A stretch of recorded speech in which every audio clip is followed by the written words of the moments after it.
লাল টুকটুকে টমেটোতে পুরো গাছ ভর্তি হয়ে গেছে। চলো আজকে দেখি কতগুলো টমেটো তুলতে পারি।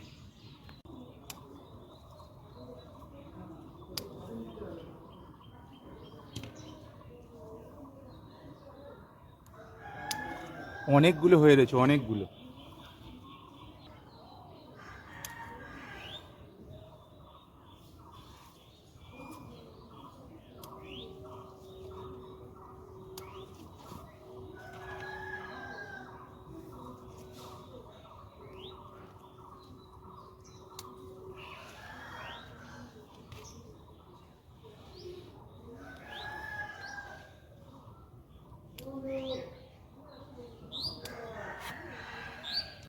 কতগুলো টমেটো পেলাম দেখো গাছ থেকে। আজকে অনেকগুলো টমেটো পেয়েছি, আর এখনও গাছে পাকতে শুরু করেছে, কিন্তু পুরোপুরি লাল হয়নি। এরকম টমেটো অনেকগুলো রয়েছে, আমি এগুলো আর তুললাম না।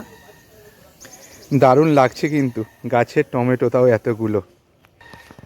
টাটা।